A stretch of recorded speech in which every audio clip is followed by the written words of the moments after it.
gracias por su asistencia. Hoy vamos a tocar un tema que me han pedido varios compañeros. Por necesidad vamos a hacerlo de manera resumida. El tema del ensueño. El ensueño es un pilar de las enseñanzas chamánicas. Por eso quise enviar este anuncio, el anuncio de esta convocatoria, con una frase de Carlos Castaneda que dice así: el ensueño es la marca de un chamán. De hecho, la frase se queda corta. El camino chamánico es el camino del ensueño. No hay camino chamánico sin camino del ensueño. Cuando digo camino chamánico me refiero al camino del despertar de la conciencia, del desarrollo de la conciencia. Empieza y termina por la práctica del ensueño. Esto lo saben quienes practican el ensueño. Quienes no practican el ensueño, como era mi caso en cierta época, suelen pensar que el sueño es solo un estado inferior de conciencia. Por supuesto, inferior a la vigilia. En la vigilia nos sentimos muy dueños de las cosas y en el ensueño soñamos lo que al ensueño le dé la gana. En la vigilia tenemos un yo claro, tenemos creencias claras, tenemos posesiones físicas y mentales. En cambio, al soñar podemos soñar lo que sea, podemos hasta cambiar de personalidad o de sexo, como le pasó a cierta persona que me enteré y se traumó mucho por esa circunstancia. Al soñar no somos los dueños. Por eso nosotros preferimos sentirnos más cómodos en la vigilia y relegamos el sueño al ámbito de la fantasía. Esto nos lo dicen nuestros padres una y otra vez cuando somos menores. Nos dice, solo es un sueño, solo es un sueño. Con lo que nos están diciendo en realidad, no atiendas a eso. No atiendas al sueño. Nos dicen que no atendamos porque ellos tampoco sabían ensoñar o tampoco saben ensoñar y por lo tanto no lo consideran importante. Pero si nos fijamos en la vida de nuestros padres, vamos a ver que la generalidad de los casos son vidas muy mediocres. ¿Queremos hacer esas vidas? Tenemos que salir de ciertas rutinas de pensamiento, familiares, sociales, religiosas. Tenemos que salir de ciertas rutinas si queremos ir más allá de lo que nos marca la sociedad. Si queremos explotar realmente nuestro potencial de desarrollo de conciencia. El ensueño no es una precondición natural y tampoco cultural. Fíjense que la naturaleza nos da, por ejemplo, órganos fonológicos muy bien desarrollados ya desde que nace el niño. Nos da también piernas, nos da capacidades bien desarrolladas, pero no nos induce a usarlas. Si el niño no escucha hablar, no habla. Es más, si el niño no ve que otros caminan, no camina. Eso se ha demostrado. Por supuesto, no va a aprender a pensar, no va a aprender a escribir, a leer, no va a desarrollar cultura, ni siquiera va a tener idea de sí mismo como individuo, si no es por referencia a los demás, si no es por su convivencia social. En otras palabras, la naturaleza nos da las herramientas, pero no nos induce a usarlas. La naturaleza nos da las herramientas para ensoñar, pero no nos induce a ensoñar. Así que, si vas a desarrollar el ensueño, tienes que saber que es ir más allá del plan de la naturaleza. El plan de la naturaleza es que te reproduzcas y mueras. El ensueño es una posibilidad de desarrollo de conciencia, es una posibilidad de ir más allá de ese plan. Luego, si quieres ser tan fluido como una hoja al aire, no vas a ensoñar. Así no se ensueña. El ensueño es una guerra. El ensueño es una lucha contra nuestros vehículos naturales, que se quieren dormir, que están inertes, que quieren seguir rutinas, que no quieren atreverse a explorar nuevos ámbitos, que se aterran cuando ven cosas. El ensueño es una guerra. Tienes una de dos: asume la guerra o la dejas de lado. De todas maneras, la guerra te va a alcanzar al final de tus días. Así que tú escoges. Esa es la condición de la vida. Además de la condición de la vida, nosotros tenemos la condición humana. El ensueño tampoco es una precondición social. Si te fijas en las creencias comunes, en las creencias mayoritarias en la sociedad, de hecho, el ensueño no solo se ve como algo inútil, sino incluso como algo sospechoso. La mayoría de la gente tiene ciertas creencias religiosas y dentro de esas creencias no cabe en absoluto la idea de meterse en el ámbito del sueño y controlar lo que pasa ahí. Los cristianos, por ejemplo, consideran que el sueño es un ámbito sospechoso de demonios, huele a demonios. Si un cristiano mocho, un cristiano, digamos, reglamentario, se encuentra con una persona que ensueña, que se atreva a mirarlo de frente y decirle ciertas cosas a partir de su experiencia y no a partir de creencias, ese cristiano se asusta. Y si es un líder, va a decir, eso es malo, eso es brujería. Así que el ensueño tampoco es una precondición social. Esto significa que cuando uno se decide a ensoñar, uno tiene que romper no solo contra la inercia de los vehículos naturales, sino contra el miedo de la sociedad. Por eso les decía que es una guerra. Es una guerra en el buen sentido de la palabra. No es una guerra para matar a nadie ni para destruir nada. Al contrario, es una guerra para impedir que nos sigan avasallando con creencias. Lo paradójico es que todos o casi todos nosotros, los adultos, aprendimos a ensoñar cuando éramos pequeños. Quiero decirles que el niño nace con la capacidad de ensoñar, pero no nace ensoñando. Mientras uno es muy pequeño, uno no tiene todavía educada la voluntad. Y para ensoñar hay que tener educada la voluntad. El ensueño es un producto de la voluntad. Así que decir que los niños tienen el ensueño, bueno, es una manera un poco así eufemística de hablar. Los niños tienen el potencial que los adultos van mutilando, van desgastando, van perdiendo. Pero eso no significa que tengan la voluntad. Sin embargo, nuestros padres nos enseñaron a adquirir voluntad en los sueños en algo que les convenía. Nos dijeron una y otra vez, no te orines mientras estás dormido. Y con el tiempo casi todos nosotros aprendimos a no orinarnos mientras estamos dormidos. Para no orinarnos en la cama, en un sueño, nosotros tenemos que hacer varias cosas. Y nuestros padres nos enseñaron a hacer eso. Tenemos primero que darnos cuenta que queremos orinar. Segundo, preguntarnos, ¿estoy despierto o dormido? Y encontrar indicadores que nos digan cuál es nuestro estado de conciencia en ese momento. Si estamos dormidos, bueno, aprender además a despertarnos rápidamente, pero rápido, porque si demoras te gana, para evitar el accidente. Así que nuestros padres nos enseñaron a ensoñar hasta el punto de no orinarnos en la cama. A partir de ahí, nada más. No siguió la enseñanza. Otras culturas de la antigüedad, sobre todo, no muchas, pero algunas culturas de la antigüedad, y mayormente las culturas que se desarrollaron en América, continuaron esa educación.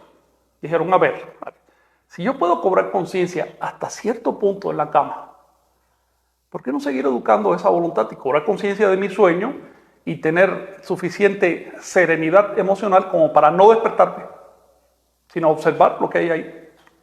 Observar serenamente el desarrollo del sueño. En ese caso, ¿qué voy a estar observando? Voy a estar observando mi subconsciente.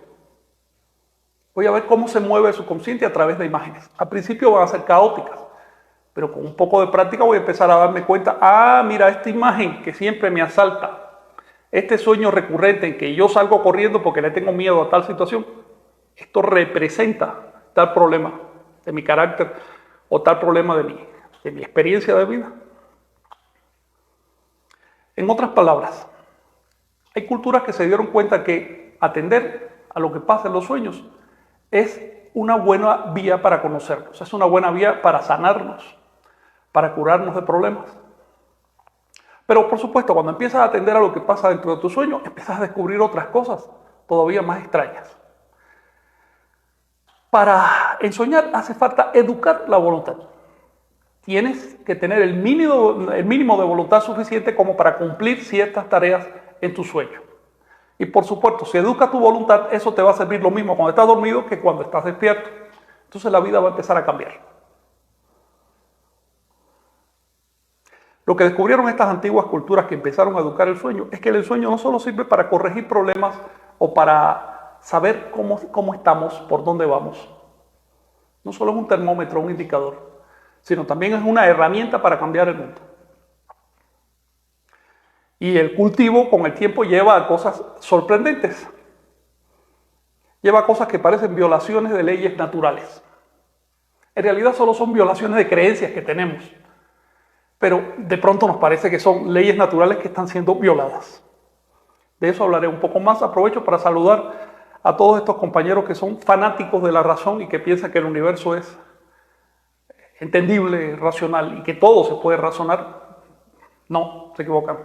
La razón es solo un producto evolutivo natural. Es falible. Si siguiera nuestra evolución en 1 millón de años, nos reiríamos de lo que hoy llamamos razón. Si algo no debemos hacer en aras a tener un espíritu científico, es darle culto a la razón, ni a nada. El culto es pensamiento mágico. A la razón no hay que adorarla, hay que probarla. Si se demuestra verdadera, qué bueno. Si se demuestra falsa, pues ni modo, se desecha esa razón y se cambia por otra. Razonamiento es solo un procesamiento de la información. Puede ser correcto, puede ser falso. Volveré sobre esto dentro de un momento. Ahora bien, ¿qué pasa cuando una persona se da cuenta de que durante años se ha echado a dormir como un saco de papas, sin cultivo, sin el menor intento de tener cultivo? Como un saco, así de simple. Tengo sueño y me dejo caer, exactamente igual que lo hace un ratón o que lo hace un grillo, así, como un animal. ¿Qué pasa cuando una persona se da cuenta de que en su sueño ha estado viviendo como un animal? Y de pronto dice, bueno, quiero tener un poco más de cultivo, quiero atender a esta función, ¿será posible? Si esa persona está en una sociedad que desprecia los sueños, probablemente le sea muy difícil encontrar guía. Si por el contrario pertenece a una cultura o una civilización que aprecia los sueños, como pasaba en el México antiguo, rápidamente encontrará la guía, porque es parte de la formación cultural de ese medio. Es por eso que nosotros en Occidente debemos estar agradecidos de Carlos Castaneda. Si bien el ensueño fue una práctica desde siempre, en los medios esotéricos de Occidente, digamos en el trasfondo de la Iglesia Católica y de otras instituciones, en la práctica no trascendía al público. Prácticamente no se mencionaba eso en público. Se consideraba una cosa sumamente secreta. Carlos Castaneda lo difundió. Dijo, se puede difundir y no pasa nada. ¿Ok? De hecho, el problema está en que la gente no lo conozca. No hay problema alguno al ensoñar, el problema está al no ensoñar. ¿Por qué? Porque al ensoñar tú tienes herramientas para defenderte. Tienes voluntad. Al no ensoñar tú eres una persona sin voluntad propia y por lo tanto eres víctima de cualquiera que te manipule. Es así de sencillo. Así que tenemos que estar agradecidos con estas personas que se atrevieron a romper secretos iniciáticos y cosas así y difundieron la técnica del ensueño. En mi caso con Carlos Castaneda, porque lo aprendí a través de él. A mí me costó 4 años no ensoñar. La verdad es que ensoñé el mismo día que me lo propuse. A mí me costó 4 años aceptar la posibilidad de que se puede ensoñar. Durante esos 4 años leía Castaneda porque era divertido de leer sobre todo. Estaba yo en una formación antropológica y Carlos Castaneda se veía como un ser despreciable, esa es la realidad. Nos lo presentaban como un payaso. Lo que noté fue esto. Carlos me está diciendo a mí, me está proponiendo a mí que cobre control de mis sueños. Y yo no lo estoy haciendo. Y no hay quien me diga que esta condición de no tener control es superior a la condición de tener control. ¿Será cierto que Carlos Castaneda es un charlatán? ¿Que mintió? ¿O será que yo no me atrevo a asumir estas enseñanzas?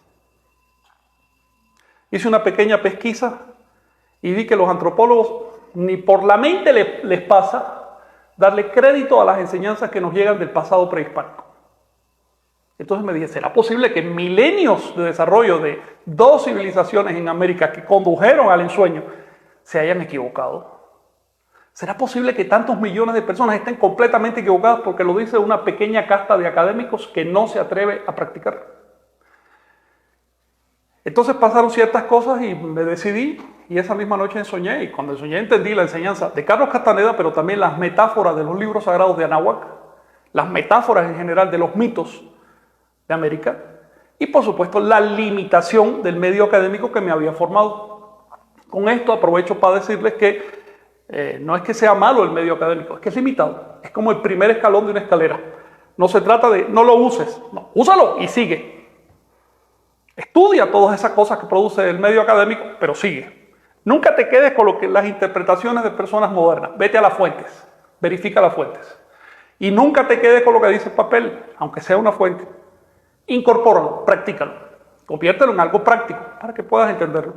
No hay entendimiento real si no es práctico. Esto es un principio tolteca y lo dice Huehuetlatoní. Sea un tolteca una persona de experiencia propia.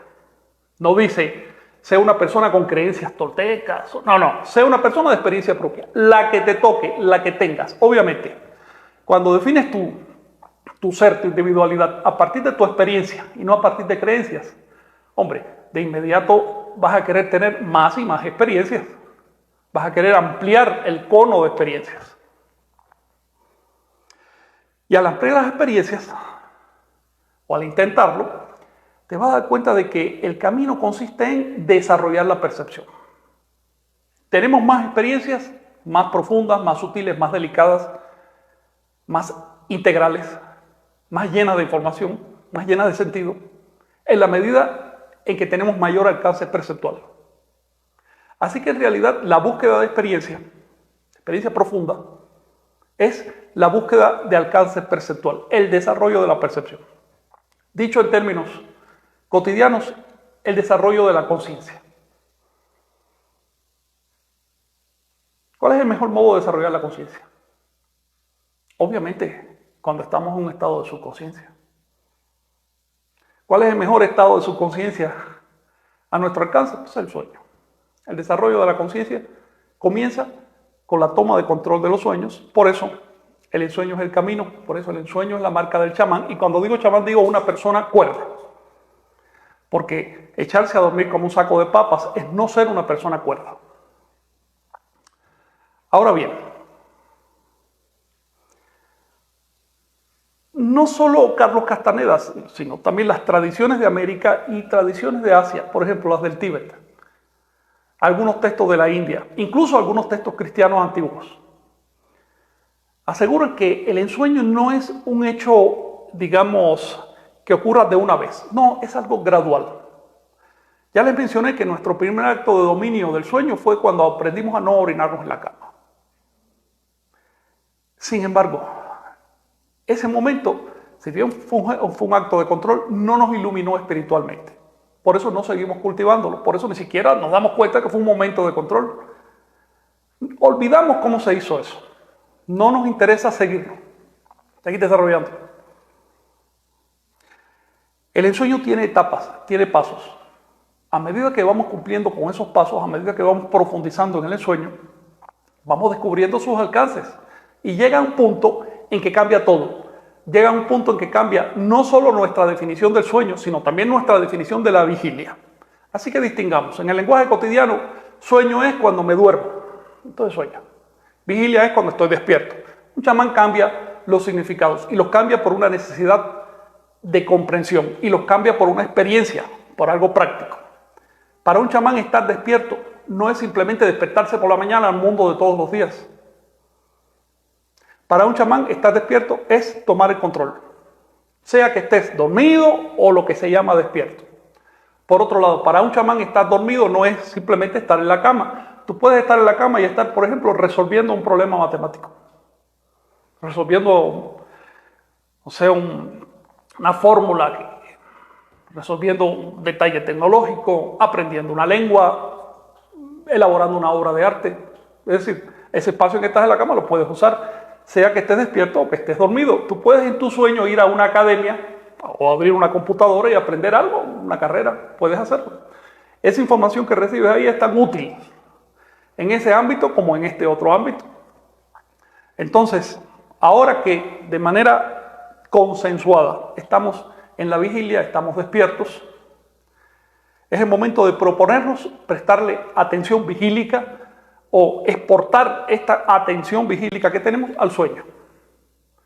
Si en este momento, por ejemplo, la pared se abre y entra por ahí un ser extraño, tenemos una de dos. Esto es demasiado raro para mí y me desmayo, o entiendo que estoy soñando. ¿Ven? Es decir, nosotros sabemos aplicarle definiciones a los estados según lo que vemos. Si hay violación de leyes naturales, entonces estoy soñando.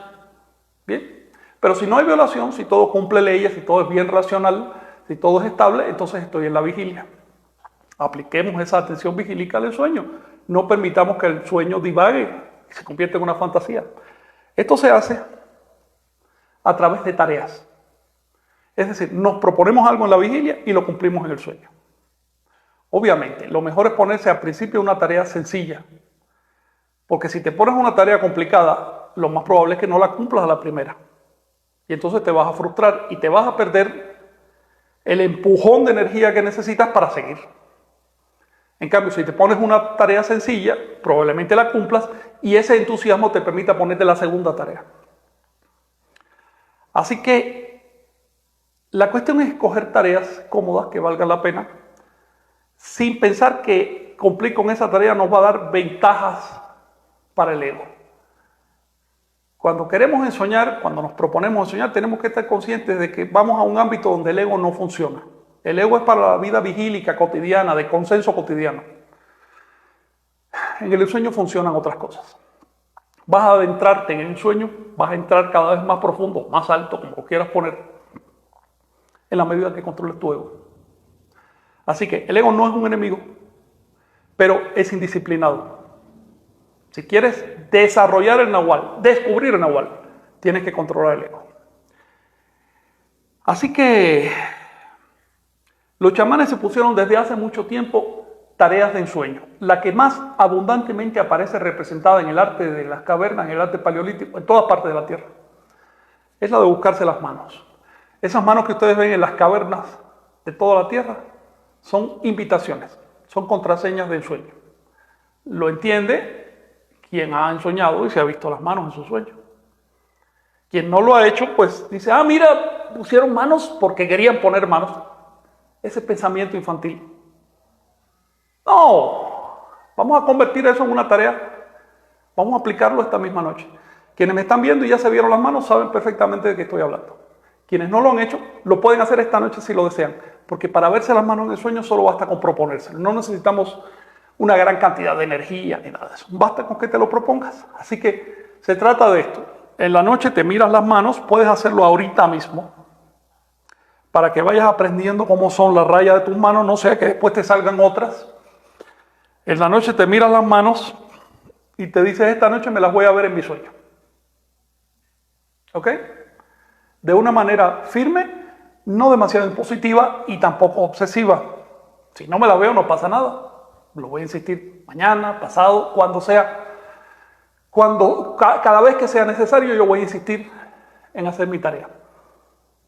Pero con firmeza para que ocurra lo antes posible. En otras palabras, al ensoñar tenemos que encontrar un equilibrio entre proponernos las cosas con firmeza, pero no saturarnos, no obsesionarnos, no asustar al mono que llevamos con nosotros. Tengan en cuenta que el mono que está conmigo ahora y que está contigo ahí oyendo, no entiende del sueño.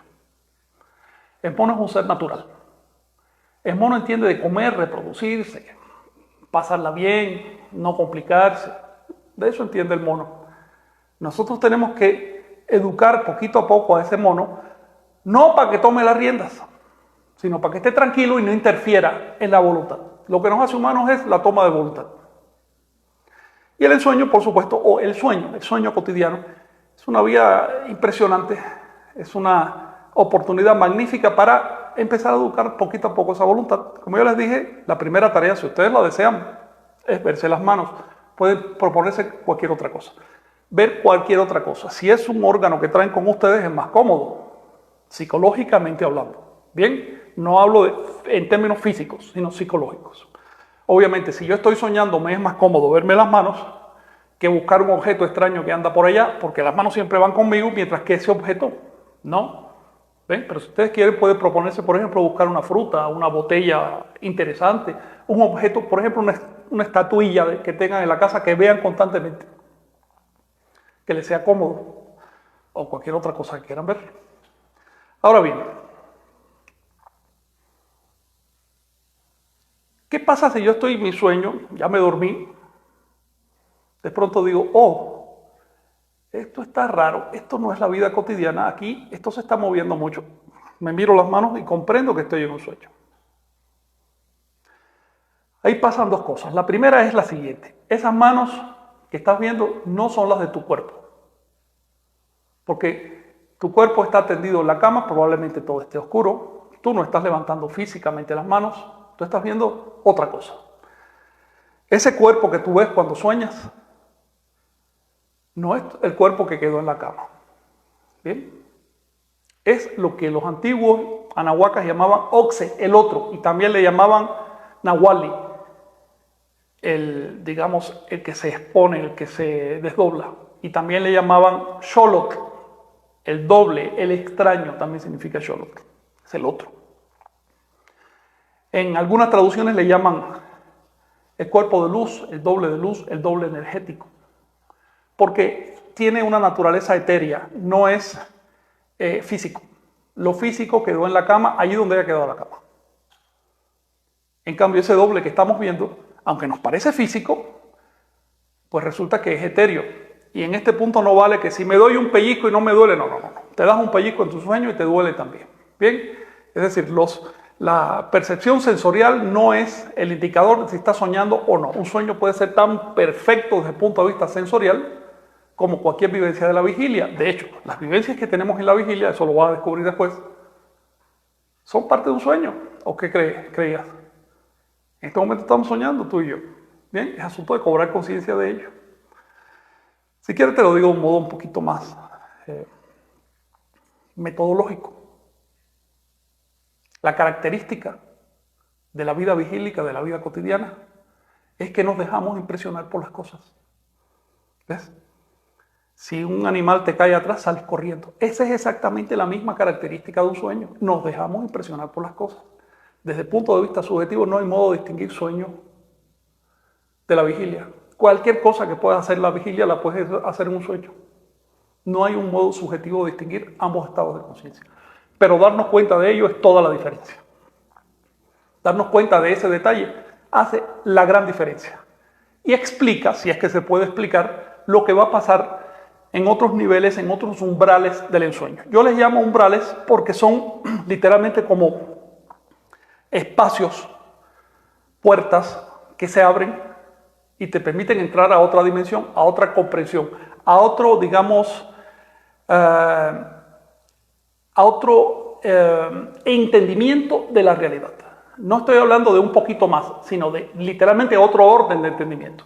Carlos Castaneda le llamaba compuertas para acentuar el hecho de que no es tan sencillo pasar. La mente te va a decir, no, eso no es correcto, o eso no es natural, o eso no puede ser, y entonces no pasas. Pero en un sueño puedes hacer lo que quieras, puedes llegar a donde quieras. La realidad puede hacerse del tamaño que tú quieras. Ahí el límite de la realidad es tu imaginación. Ahora bien, la primera tarea, digamos que fuera buscarse las manos, verse las manos, abre la primera compuerta.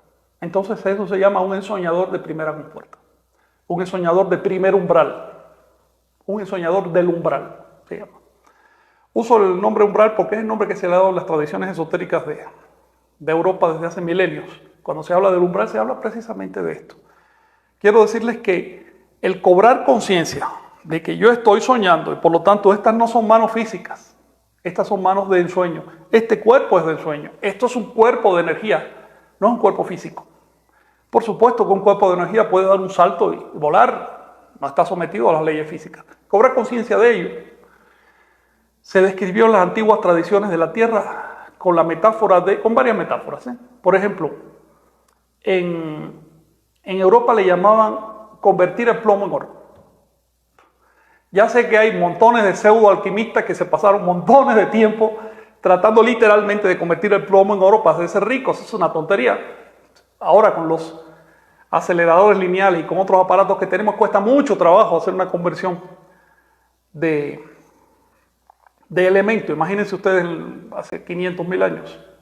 Convertir el plomo en oro es tan simple como darnos cuenta de que esto que estamos viendo no es un cuerpo físico, sino que es un cuerpo energético, es un cuerpo de luz. Es una transformación mental Es sumamente simple, no necesitas un laboratorio para ello, tú eres el laboratorio.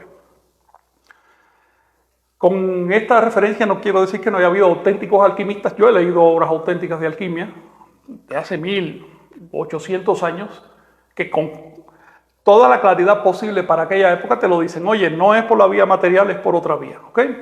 En la tradición medio oriental, que era la que tenían los primeros cristianos, se usa una metáfora. Jesús usó esa metáfora, aunque en realidad se usaba desde mucho antes. Él dice, si tú tienes un granito de fe, le vas a decir a la montaña que se eche al agua y ella lo hará. Es decir, vas a fundir la montaña. La montaña, por supuesto, es el mundo físico, es la visión de un mundo físico. El agua o lo fluido o la energía es la visión del ensueño, es darnos cuenta que ahí no hay un mundo físico, que lo físico solo está en la mente. Aprovecho para decirles a los amigos que tienen una mentalidad científica que cuando hablamos de mundo físico, el sustantivo es la palabra mundo, pero físico solo es un adjetivo, físico solo es un calificativo que le damos a esa palabra mundo. Los calificativos no existen en sí, existen en nuestra visión de las cosas. Así que no hay que interpretar que porque yo veo un mundo físico, el mundo es físico, porque yo no estoy en el centro del mundo. ¿Ven? Simplemente tengo un límite perceptual que me obliga a interpretar de ese modo. Hay otros modos de interpretar, inferiores y superiores. Ahora bien, en la tradición de Anáhuac no usaban la metáfora del plomo y el oro, sino le llamaban pulir la piedra. Esa tradición quedó descrita en el Códice Florentino mediante imágenes. Esta persona va al monte y un espíritu, vamos a decir un tlaloque, en realidad el que aparece ahí no es un tlaloque, le señala una montaña. Y este señor abre una galería debajo de la montaña, va hasta el corazón de la montaña y tiene que darse cuenta de que ahí está lo que busca. Pero no lo va a ver como lo busca, va a ver una piedra en bruto. Después extrae la piedra, comienza a pulirla con mucho y termina con un jade precioso. Es decir, ha convertido lo que estaba en bruto en algo precioso. Lo que era amorfo y opaco en algo que tiene luz y que tiene significado. Esa es la conversión de la visión del cuerpo físico en la visión de un mundo de energía. O el primer paso del dominio del sueño. Una vez que te ves las manos o cumples con la tarea elegida, pasan varias cosas. Lo primero es que te vas a poner muy contento. Te vas a poner pletórico, eufórico por un momento. Es más, puede ser tan fuerte la impresión que si no tienes serenidad, te despiertas. Y ahí se rompe ya el ensueño. Si tienes serenidad, puedes seguir, pero el corazón te hace así porque vas a descubrir de una vez y de manera práctica todo lo que han dicho los profetas, todo lo que han dicho los libros sagrados, todo lo que han dicho los chamanes durante tanto tiempo. Te vas a decir al mismo tiempo qué increíblemente ingenuo fui al pensar que el mundo era como me dijeron mis padres que era. Resulta que no es así, es diferente. Y esa diferencia me abre una puerta gigantesca, que es la puerta del desarrollo de la conciencia. Después de vértela por una vez, insístelo, la siguiente noche, en la otra, cada vez se hace más cómodo, se hace más fácil. El asunto es insistir.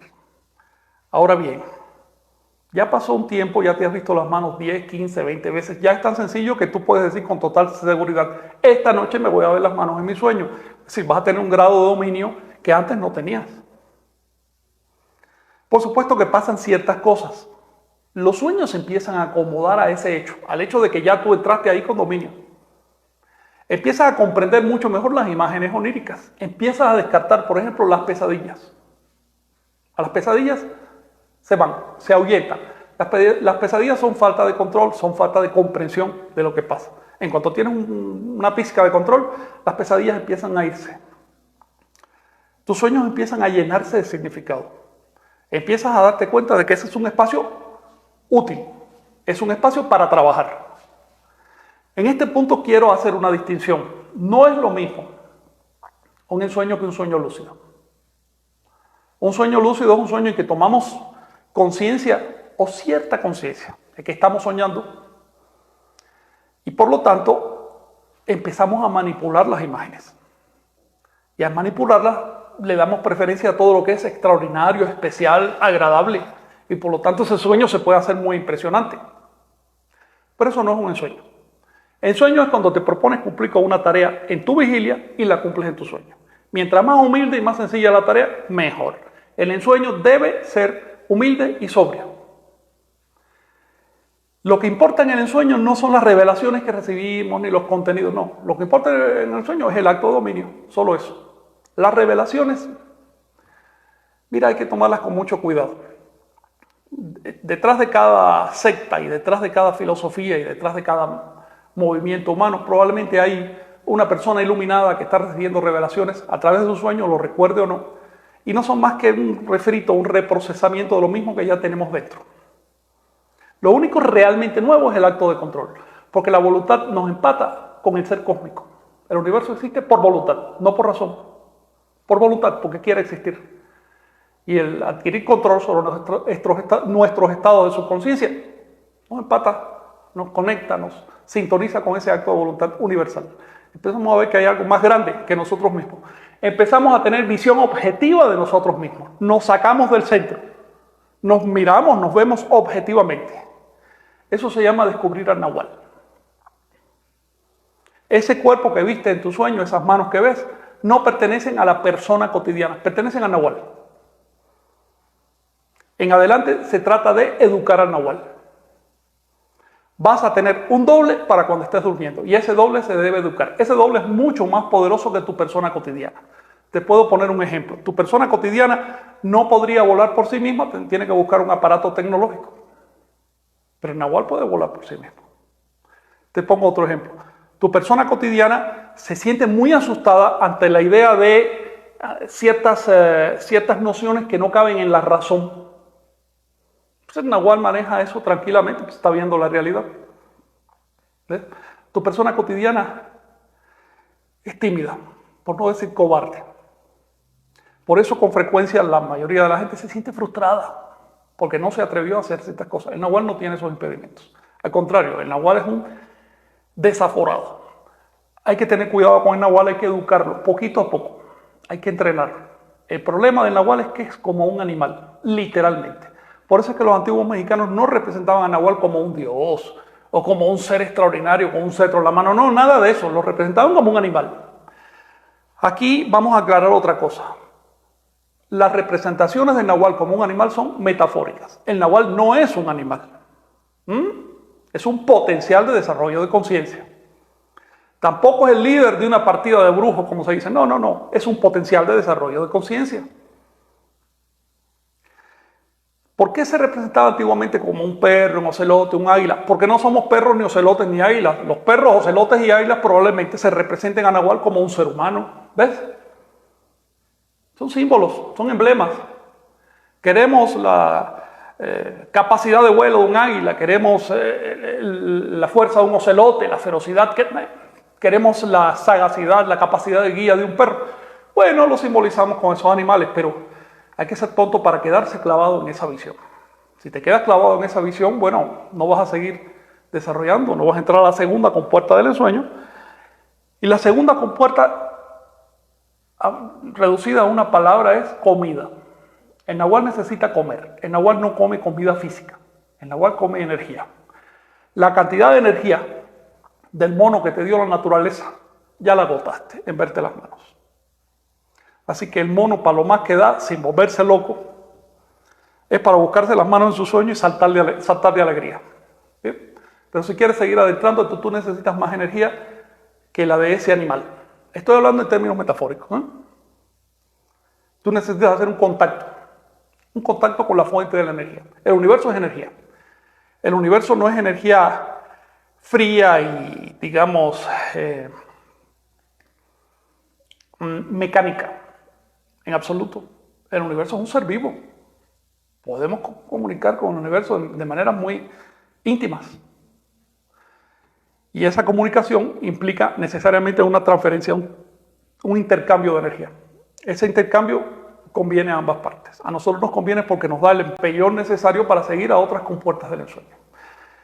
Así que el segundo umbral consiste en, una vez que nos vemos las manos, y estamos seguros de que están ahí, no nos vamos a despertar, sabemos que estamos ensoñando, empezamos a echar miradas cortas en torno, cortitas.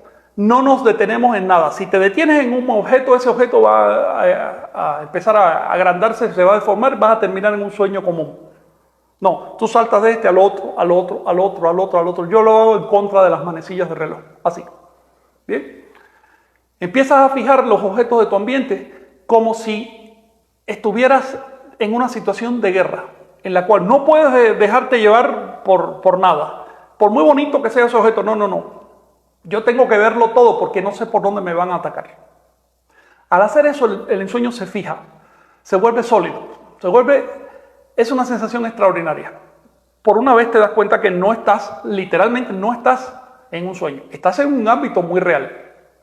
En ese ámbito va a haber objetos evocados por tu memoria, porque tú importas de la vigilia la memoria, y la memoria se va a imponer y vas a ver ciertos objetos conocidos. Bien. Pero lo que hay ahí es otra cosa. Ahí no hay objetos, ahí hay energía. En esa búsqueda, en cierto momento probablemente detectes un objeto. Este objeto va a ser, por lo general, se nos aparece como un emblema de transferencia. Por ejemplo, una puerta, o una ventana, o una pantalla de una computadora, o un cuadro en la pared. Eso puede ocurrir, un cuadro. O un rostro. Ves un rostro en la pared, o incluso un ojo, simplemente un ojo, o puede ser hasta un punto. Pero tú notas que ese elemento irradia energía. No es una simple imagen como los demás que estás mirando. Ese elemento irradia energía. El solo hecho de que te des cuenta de eso hace que esa energía se enfoque en ti. Ahí comienza la transferencia. Ese elemento es lo que Carlos Castaneda llamaba el ser inorgánico. Salgamos de superstición. El ser inorgánico no es un demonio, ni es un espíritu, ni es una entidad personal que vague por ahí, que se comunique conmigo. No tiene nada que ver con eso. Ser inorgánico es el ser en que estamos viviendo. El universo es un ser inorgánico. Nosotros mismos, en cuanto a nuestros componentes corpusculares, atómicos, moleculares, somos seres inorgánicos. Lo orgánico es un estado emergente, es el nombre que le damos a cualidades que surgen después, pero en nuestra base seguimos siendo inorgánicos, somos seres inorgánicos. Al contactar con el ser inorgánico, a través de ese punto que irradia energía, nosotros aprendemos algo fundamental sobre la realidad. Eso nos va a dar el empellón, el impulso energético necesario para seguir adelante. El tercer umbral consiste en la siguiente tarea. Nosotros ya sabemos que esta noche probablemente nos veamos las manos, pero la verdad es que ya no necesitamos hacerlo. Sabemos que vamos a contactar con la conciencia inorgánica. Puede ser a través de este despliegue visual que les dije, o directamente porque ya sabemos dónde está. A través de ese símbolo de acceso, de umbral, vamos a entrar en una realidad, vamos a estar dentro del ser inorgánico. Así que la tercera tarea es, yo le he llamado los túneles de la información. Recorrer el ser inorgánico. Al principio vamos a verlo quizás como una ciudad, como un conjunto de casas, como una casa quizás de 2 o 3 pisos aislada allá en el bosque, tal vez al lado de un río. Pero a medida que vamos abstrayendo nuestra visión, recuerden que todo esto son imaginaciones. Lo que hay ahí realmente no son objetos, sino energía y fluidez. A medida que nuestra imaginación se abstrae, empezamos a ver edificios o ámbitos relacionados con la información. Por ejemplo, museos, bibliotecas, cines. Podemos pensar que estamos de pronto dentro de un cine mirando una pantalla, o que estamos en un teatro, o que estamos directamente en una escuela y hay una persona que nos está instruyendo. Cuando ya ves la escuela, estás en un grado avanzado de abstracción. Es decir, abstracción significa dejar de importar memorias de la vigilia y centrarnos en lo que está ocurriendo ahí. La escuela es un buen símbolo de la transferencia de información. ¿Qué nos enseñan en esa escuela? A ensoñar, obviamente. ¿A qué otra cosa? Esa es la única enseñanza verdadera en este mundo. Ahora bien, si seguimos abstrayendo, eventualmente podemos llegar a ver ese mundo en la forma de menor consumo energético para nosotros, en forma de túneles. Imagínense que el universo fuera una gigantesca esponja llena de túneles, llena de conductos. Por ahí nos deslizamos. En las paredes de esos túneles vamos a ver la información. La información primero puede que la veamos como estanterías de libros, así me pasó a mí. después como grafitis o cosas escritas directamente en la pared. Después Carlos Castaneda decía que él veía como protuberancias, como de escritura braille, y que le daba la información. Podemos abstraer incluso esa visión e ir directamente a lo que hay ahí, conectar con el hecho. ¿De qué información se trata? Bueno, en los túneles de ser inorgánico está todo lo que ha ocurrido y todo lo que va a ocurrir. Está todo ahí registrado. Nosotros podemos escoger lo que queramos aprender. Si tenemos una tendencia egoísta, vamos a coger cosas que nos gusten, cosas que afines a nuestro ego, vamos a seguir nuestra vocación, vamos a entrar en espacios agradables para nosotros. Si somos sobrios, vamos a ir directamente para arriba de la información pertinente, que es la información de aquellas personas que han conseguido soñar, que dejaron sus memorias, que dejaron su experiencia de vida registrada en ese lugar. Esas personas, esos seres, vamos a decir, siguen ahí. No siguen en forma orgánica, no siguen tampoco como individuos, siguen como información. Lo que ocurre no desaparece. Y los efectos o las impresiones que genera lo que ocurre tampoco desaparecen. Todo se queda ahí. Nosotros podemos acceder al banco de datos de millones de ensoñadores antes que nosotros, digamos que comprimiendo el camino. Si todo lo fuéramos a hacer por nosotros mismos, probablemente la mayoría de nosotros no hubiera aprendido a hablar. Piensa cuántas palabras útiles he inventado. Una, dos, bueno, ese es mi bagaje, una o dos palabras, con eso no se puede ni pensar. En otras palabras, nosotros le debemos muchísimo a la socialización, somos seres sociales. Y por supuesto que esa socialización incluye la experiencia de los anteriores. Y la experiencia de los ensoñadores es la experiencia que nos ha traído a este momento. Así que con perdón de los científicos, de los artistas, pero son los chamanes los que han sacado al ser humano de la selva y lo han convertido en un ser civilizado.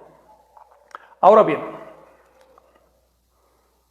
una vez que exploras el ser inorgánico, quiero decirles que en alguna visión es posible incluso salirse de ese ser y mirarlo de lejos. En ese caso lo vas a ver probablemente como si fuera un nido de insectos. Yo lo veía o lo veo como un termitero, pero puede ser también como un panal, una colmena, un nido de insectos. Esta es una imagen que nos cuesta muy poca energía, que se evoca muy fácilmente, por eso lo vemos así. Esa imagen nos evoca, por un lado, que allá adentro hay conciencia, que allá adentro hay conductos, que allá adentro hay información, que es la miel, que allá adentro hay intención, hay organización, y que hay una calidad de vida como animal, no humana. La vida humana es muy diferente. Eso irradia, digamos, como ese termitero irradia como una luz diferente a la luz de los seres humanos. Los intereses de los seres que hay ahí no son los mismos intereses humanos. No están al servicio del ego, están al servicio de la vida en sí. Ahora bien, una vez que trascendemos el tercer umbral, la tercera barrera del sueño, bueno, ya ha pasado un tiempo. Probablemente esto no lo consigan en el primer mes, quizás tampoco en el primer año. Empieza a pasar el tiempo. Ya tú tienes cierta pericia, ya has tenido altibajos, ya ha habido momentos en que sueñas muy bien, otros momentos que no lo haces. No tienes que atormentarte, no hay que ser egoísta. Si lo haces bien, qué bueno. Si no está ocurriendo, pues seguir insistiendo. No sentirnos deprimidos ni nada. Hay que evitar esas fluctuaciones emocionales porque bloquean el sueño. Para entonces ya conociste a un montón de gente que está ensoñando o que aparece en tu sueño. Un montón. Cuando digo un montón me refiero a unas docenas de personas que se te aparecen en tu sueño y poco a poco te vas a ir dando cuenta de que estas personas son reales, están ahí. Estas personas no son imaginarias, están en tu misma lucha. Te vas a preguntar, ¿cómo es posible que yo en mi sueño contacte con otra persona? Esto tiene que ser una imaginación. La pregunta es, ¿por qué no? ¿Qué ley natural impide eso? Yo no conozco ninguna ley natural que impida ese fenómeno. Ese fenómeno no solo ocurre, sino que es fácilmente demostrable. Ahora bien, entramos en la cuarta compuerta. La cuarta compuerta es darnos cuenta de quiénes son estas personas y comprender que nosotros tenemos una función con respecto a ellas. Esto es lo que Carlos Castaneda llamaba la partida del Nahual. Debo decirles lo siguiente, sí sé que hay muchas partidas en el tonal de personas que se organizan para hacer cosas y demás, siempre tienen un líder que se llama el Nahual, siempre hay 4 guerreras acechadoras, una caricatura. Las partidas del tonal son partidas del tonal, no hay que llamarles partidas del Nahual. Solo hay partidas del Nahual en el ámbito del ensueño, porque el ensueño es el Nahual. Así que si quieres integrar una partida del Nahual, tienes que ensoñar. No vas a entrar como Nahual a la partida del Nahual. Así que deja tu ego fuera, no tiene nada que ver. Todos estos compañeros que se sienten Nahuales y que quieren tener sus partidas, bueno, te falta muchísimo para entrar en una partida. La partida se entra por debajo y se entra a las malas. Nadie en su sano juicio quiere entrar en la partida del Nahual, porque la partida del Nahual es cualquier cosa menos agradable. La partida del Nahual es un acto de guerra, y así lo vemos. Cuando te unes con tus compañeros del sueño para una actividad dada dentro del sueño, y hay muchas actividades ahí, probablemente lo veas como estar con un equipo de guerra en un escenario de batalla, literalmente. Los compañeros no te van a parecer agradables. Se te va a montar la suspicacia, la sospecha, el temor, todo tipo de sentimientos se van a montar ahí. Es natural, es así. La partida del Nahual no tiene líderes. Los líderes son cosa del tonal. En el Nahual no hay liderazgo. La relación de los miembros con una auténtica partida es la de los órganos con el cuerpo o la de las células con el órgano. Un órgano no creas que está esperando órdenes y se siente inferior al otro o da órdenes y se siente superior. Para nada. Los órganos tienen una fraternidad absoluta. La sensación subjetiva de cada órgano es que está haciendo lo que le gusta hacer. De ninguna manera es una sensación de líderes y subordinados. Esas son cosas humanas, son cosas externas. En la partida del Nahual cada cual busca desarrollar su conciencia. Eso es todo. Y ya con eso está funcionando. Puede que pases años en la partida del Nahual o explorando la partida. De hecho, ya una vez que entras siempre vas a estar ahí. Llega un punto en que puedes plantearte la quinta compuerta, el quinto umbral. Le he llamado unificar las atenciones, pero en la práctica consiste en esto. Platica con estos compañeros que has conocido. Si conoces a alguno en la vigilia y saben que están ensoñando juntos, propónganse encontrarse en el sueño e intercambiar algún dato, es decir, una contraseña. Por ejemplo, si se encuentran en el sueño, señalen un objeto muy específico, muy conspicuo, intercambien un número de teléfono, lo que sea. De modo que cuando despierten lo verifiquen, lo recapitulen y se den cuenta que es un dato objetivo, que no es una imaginación. En ese momento empiezas a romper la frontera psicológica entre el sueño y la vigilia. Cuando tú intercambias un dato que no pudiste haberlo obtenido en la vigilia, cuando lo obtienes en tu sueño y lo verificas en la vigilia, a ver, ahí se rompe un paradigma, se rompe todo lo que te enseñaron de niño, ¿ok? En ese momento tú tienes que tener paciencia, tener talante, tener dominio, porque si le das a la mente enloquece, te lo digo en serio, la mente es capaz de enloquecer antes de ceder el control. Y la mente no basta, no es capaz, no tiene la amplitud suficiente como para entender lo que ocurre en el sueño. Así que mi consejo es, ni pierdas tiempo tratando de razonarlo. Lo que no significa que actúes de manera como una cucaracha que camina para donde quiera. No, ¿ok? La mente se usa para lo que hay que usarla, para planificar la vida, pero no para lo que no hay que usarla. Y cuando se trata de relaciones con el absoluto, ahí la mente es demasiado pequeña, demasiado mezquina. Ahora bien,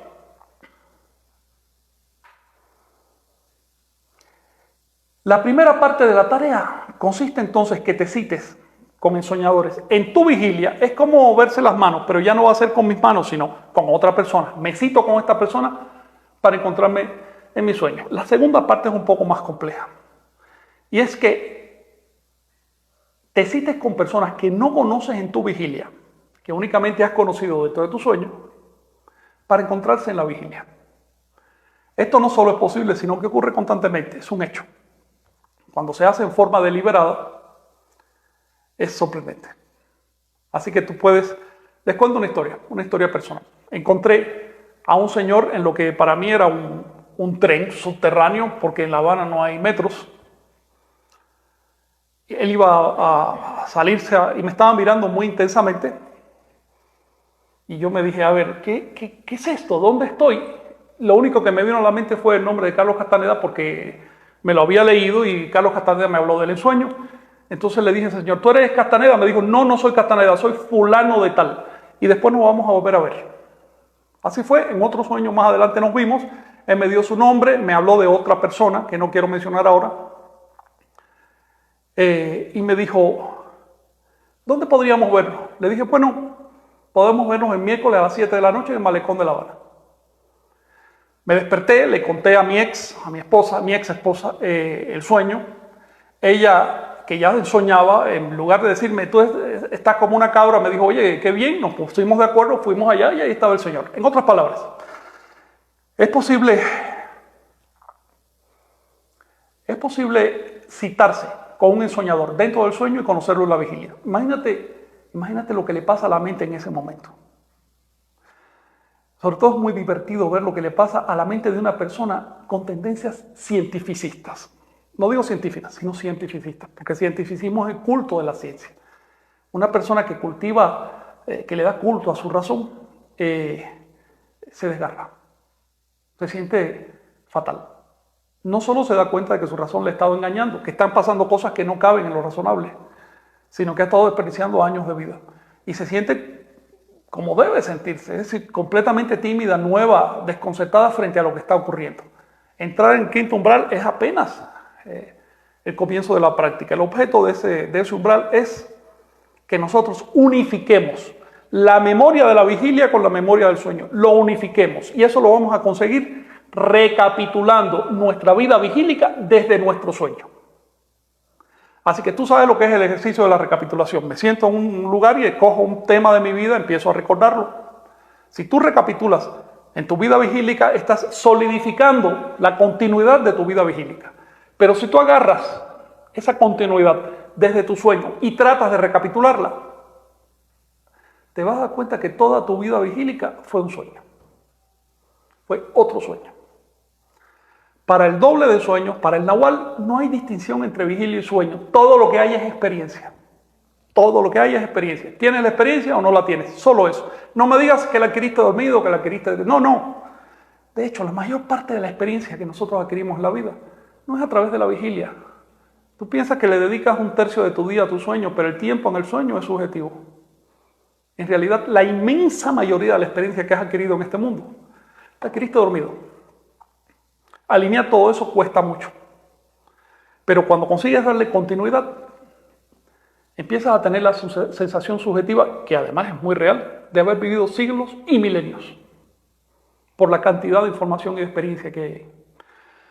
Este es el quinto umbral. Una vez que consigues alinear tus atenciones, si no caes en un hospital psiquiátrico, bueno, podemos intentar el sexto umbral. El sexto umbral es muy sencillo, es el vuelo libre. Es decir, te sientes con todos los elementos, tienes todavía energía, comiste bien, estás sano, estás tranquilo. Y dices, voy a abstraer mi cuerpo, es decir, voy a dejar de verme como un cuerpo, voy a verme como lo que realmente soy, un punto donde encaja la percepción, un punto de encaje. Por supuesto, no me voy a ver desde fuera, tampoco desde dentro. El punto de encaje se ve desde todos lados a la vez porque es visión objetiva. Desde dentro, de fuera, de donde tú quieras. Y voy a proyectarme a volar hasta el infinito. No quiero regresar al punto de siempre. En ese momento tienes que haber roto psicológicamente con todo lo que conoces, con todo lo que tienes, con todo, con tu propio ser. Tienes que estar dispuesto a morir y tienes que morirte. Se trata de eso. Tú no puedes ir hasta el infinito si tienes algo que cargar aquí, si tienes una responsabilidad. No puedes ir al infinito con eso. Si tienes la menor de las creencias en ese punto, va a pesar demasiado, te va a decir, no, porque si me voy al infinito, esta creencia se rompe y ya no funciona. Así que rompes con todo. Total, la muerte va a romper con todo, ¿no? Pues rómpelo a tiempo, adelántate. Si te adelantas, ganas. Y proyéctate hasta el infinito. Ir al fin del espacio y del tiempo, una cosa es decírselo aquí, otra cosa es hacerlo. A medida que lo haces, empiezas a volar cada vez con mayor velocidad.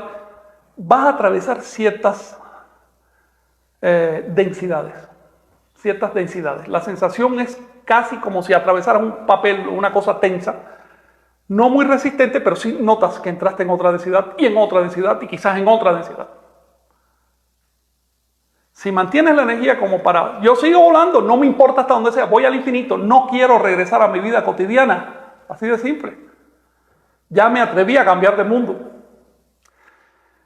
Vas a hacer algo muy interesante que es como un bucle.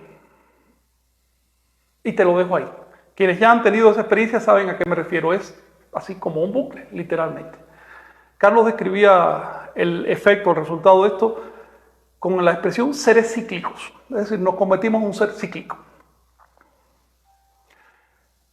Y entonces tenemos suficiente energía, porque este ejercicio nos deja muy llenos, como para intentar la séptima compuerta. La séptima compuerta es más sencilla que la anterior, es extremadamente simple. Esta noche, en tu sueño, te tranquilizas, te das cuenta que es un sueño, buscas un petate o un tapete de meditación, puede ser de plástico o puede ser natural, de tejido. Solo imaginarlo ya aparece. Lo pones, te sientas, cruzas tus piernas, pues ayuda a la meditación. No tienes que tener miedo de que no, que la pierna, que no me da. A ver, es el doble del sueño, no es el cuerpo físico. Hoy puedes hacer la postura que quieras, el loto perfecto. Ni Shiva puede hacerlo como tú en ese momento. Bien, tú eres el dueño. Haces tu loto. Te preparas para lo que va a pasar. Calmas tu respiración si es que todavía estás respirando en ese ámbito. Cierra los ojos. Cerrar los ojos es muy fuerte. Cerrar los ojos en un sueño es muy fuerte. Intenta. Cierra los ojos. Lo siguiente es que proyectas tu atención hacia la coronilla y desconectas el mundo. Desconectas el universo. Esa es la séptima compuerta del ensueño. Como ven, son ejercicios, son propuestas. La característica de estos ejercicios es que poquito a poco, a medida que cumplimos, vamos educando la voluntad. Esto no se hace únicamente por lo sensacional del soñar. Esto se hace para aplicar la voluntad a la vida cotidiana con todo tipo de beneficios para nosotros y para los demás. ¿Alguna cuestión? Sí. Sí. Chot pregunta que en estos tiempos de pandemia hay problemas con el poder dormir y soñar. ¿Algún consejo para serenarnos? ¿Necesitamos educar a nuestro nahual en el día para manejarnos mejor en la noche? ¿Cómo lo necesitas? Aprovecho para saludarte. Hace unos miles de años tus antepasados vivían en una rama. No comían comida cocida, comían comida cruda. Y no creas que era comida en buen estado. Eran generalmente restos que le quitaban a las hienas y a otros animales. Eran carroñeros. Eso era una vida dura. La esperanza de vida de esos antepasados tuyos, literales, era de unos pocos, un par de décadas, 3 décadas. Nosotros vivimos ahora en condiciones muy buenas para intentar el ensueño. Cuando tenemos hambre nos basta con abrir el armario ahí conmigo. ¿Ven? En otras palabras, en este momento que tenemos condiciones tan óptimas para ensoñar, pues vale la pena intentarlo. Si lo intentaron aquellos antepasados y por eso salieron del monte y por eso dejaron de comer carroña, pues hombre, que no lo intentemos nosotros. La pandemia es una excelente oportunidad para ensoñar. En este momento hay más energía que nunca en el ambiente, pues la gente está atenta. Yo les sugiero que lo aprovechen.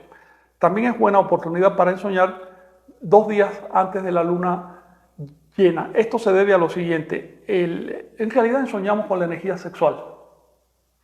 Es nuestra fuente de energía. Todo lo que hacemos finalmente tiene su base en lo que llamamos energía sexual. Y no me estoy refiriendo a relaciones sexuales, sino a la fuente energética del organismo. Y por razones evolutivas en nuestra especie, esa energía se activa 2 noches antes de la luna llena. Entonces en ese momento vale la pena. Incluso pueden hacer un cuadro, una tabla de lunas y decir, a ver, en este día, 2 días antes de la luna llena, debo fijarme a mi sueño. Obviamente, en ese día, en el siguiente y en la propia luna, quizás hasta un día después. Debo fijarme en lo que hay, debo proponerme los ejercicios, sobre todo en esos días. Pero si se trata de la primera o la segunda compuerta, lo mejor es hacerlo cotidianamente. Podemos hacerlo cada noche. Una característica de soñar es que nos restaura la energía. Un buen ensueño de un par de horas equivale como a 8 horas de sueños tontos. Nos sentimos bien, nos sentimos energéticos. ¿Alguna otra cuestión? Sí. Donatiu pregunta, para complementar la magnitud de la práctica del ensueño, ¿deberíamos hacerle alguna ritualística para empezar a enfocar nuestra atención? Yuri, cuando te encuentras con otra persona, bueno, antes de la pandemia le dábamos la mano, eso es un acto ritual. Ahora después de la pandemia hacemos así, eso también es un acto ritual. Supongo que si sales a la calle te vistes, eso es un acto ritual. Nosotros tenemos un montón de actos rituales que son para llevarnos bien con los demás, para mandar ciertos mensajes. Por ejemplo, nos vestimos para decirle al otro, oye, no soy un salvaje, soy un ser, digamos, seguro, puedes tratar conmigo con seguridad. De manera que no podemos quitarnos a la primera las actitudes rituales. Si tú quieres rodear tu ensueño de cierta ritualidad, eso va a funcionar, eso te va a ayudar.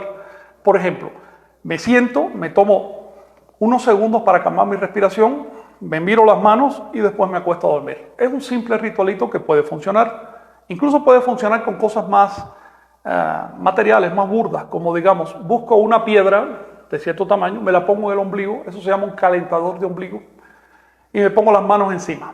Ese estímulo pequeñito, pero es un estímulo, probablemente haga que cobre conciencia en mi sueño. O me pongo una cinta un poquito apretada, no demasiado en la muñeca o en la frente, porque eso va a servir como de mensajero. Sin embargo, si quieres adelantar en tu sueño, tienes que desechar todas las actitudes rituales y todas las creencias. El Nahual no soporta ritualidad. Así que primer contacto está bien, pero para seguir adelante, limpio. Sí. Nicasio González pregunta, ¿es normal sentir miedo de hacer el vuelo libre? Nicasio, es normal sentir miedo en cualquier circunstancia. En cualquier circunstancia. Somos seres sensibles. Así que la interacción con la realidad produce cierta tensión y esa tensión la podemos interpretar como miedo. El miedo no es un problema. El problema es dejarnos paralizar por el miedo. Pero de hecho el miedo tiene una función evolutiva y es que nos cuidemos, que nos protejamos. Ahora bien, el ensoñador debe hacerse una pregunta. ¿Qué es más sano para mí? ¿Qué es más seguro para mí? ¿Tener control o no tenerlo? ¿Qué es más seguro para mí? ¿Poder hacerlo o no poder hacerlo? Sí, al entrar al ámbito del ensueño vas a encontrar muchas cosas desconocidas que pueden resultar inseguras para las creencias, para las rutinas, para la definición que tenemos de nosotros mismos. Pero de no hacerlo, vas a vivir una condición mucho más insegura. Porque si no dominamos nuestros sueños, cualquiera persona, un político, alguien que nos quiera vender un producto, cualquiera, por supuesto, un líder religioso, nos va a hipnotizar. Así que aprender a ensoñar es, paradójicamente, aprender a despertar. Es la lucha contra la hipnosis. Sí, Pregunta, ¿esto es similar a lo que algunos llaman sueños astrales? ¿O viajes astrales? Sí, Moisés, sí, es lo mismo. En el fondo es lo mismo, pero el énfasis puede cambiar. Cuando hablamos de sueño, hablamos de tener la voluntad para cumplir con ciertas tareas sobrias, no exageradas. Sueños astrales, digamos, es el nombre que se le da al contenido de los ensueños, mientras que ensueño es el nombre que se le da a la técnica de dominio. Repito, el contenido no es importante, lo que importa es el control. Si el contenido es profuso, es complejo, si ves maestros ascendidos, demonios, ángeles, Dios, Jesucristo en persona, bueno, obviamente ya tú estás predispuesto a dejarte hipnotizar por esos contenidos. Si quieres adelantar en tu sueño, yo te recomiendo lo más sobrio posible y en ese caso, pues ya como que no es necesario usar el concepto de viaje astral.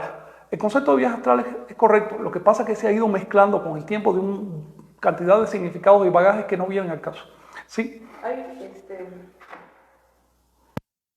Última pregunta, ¿hay guardián en los umbrales? Si los hay, ¿cuáles son? Así es, Isaac, hay guardianes en los umbrales. Estás tú mismo, que eres un guardián del umbral, obviamente, y están todos los que están intentando hacer lo que haces tú. Estos guardianes, ni más ni menos. El ensueño no es tratar con guardianes, el ensueño es intentarlo. Pero ya que lo mencionas, debo decir algo. Mira, el ensueño está abierto a cualquier persona, pero a medida que adentra se va poniendo más complicado. La energía se cuida, y se cuida de los intereses egoístas. Si estás funcionando con otras personas en una partida, obviamente, si tú tienes intereses egoístas, vas a subvertir, vas a dañar el propósito de esa partida. Entonces sí hay unas ciertas reservas. En el sueño no se trata de romper la pared con el muro, sino de darle la vuelta. En otras palabras, no es quiero esto y le voy para arriba. No es así. Primero tengo que examinarme. Eso que yo quiero, ¿de dónde nace? ¿Nace de mi voluntad o nace del ego? ¿Nace de un auténtico deseo de expandir la percepción o nace del egoísmo, de las ganas de tener cosas, de acumular cosas? Por ejemplo, soy poderoso, puedo hacer esto, cosas así. Si el ensueño es un motivo para estarnos clasificando con respecto a otros, en realidad no estamos ensoñando, estamos dándole culto al ego, es una cosa muy común, ¿no? Así que mi saludo para los umbrales, para los guardianes de los umbrales, y continuamos, sí. Dice Bernache Rob, ¿qué finalidad tiene llegar al silencio o desconexión del universo mientras se duerme? Bernache, el silencio es absoluto. Luego, cuando estás en el silencio, no hay silencio dormido, silencio despierto, silencio así, silencio es silencio. Tu silencio es mi silencio. Todos los silencios son el mismo silencio. ¿Qué finalidad tiene el silencio? Ninguna. El silencio solo es un punto de partida y puedes ir a donde te dé la gana. Lo que queremos es ser libres. ¿Cuál es la vía para ser libres? Silenciarnos de todas estas cosas que nos han impuesto, de todas estas ideas, de todas estas precondiciones, de todos estos caminos que nos han impuesto, silenciarnos de los implantes físicos que nos pone la naturaleza, los implantes mentales de la cultura. Cuando estás en silencio puedes ir exactamente a donde quieras ir. Si quieres no vas a ningún lugar. Así que el ensueño es una herramienta, es una vía, no es un fin. ¿Qué finalidad tiene el ensueño? Y por supuesto, ¿qué finalidad tiene cada una de sus compuertas, incluyendo el umbral del silencio? Ninguno en sí, es solo un medio. Tú vas a hacer absolutamente lo que quieras. Ahora bien, la energía busca la energía. En la medida que tengas ese poder, tú vas a buscar la libertad, porque energía es fluir en libertad. Y con esto nos quedamos. Gracias por estar ahí. Nos vemos a la próxima.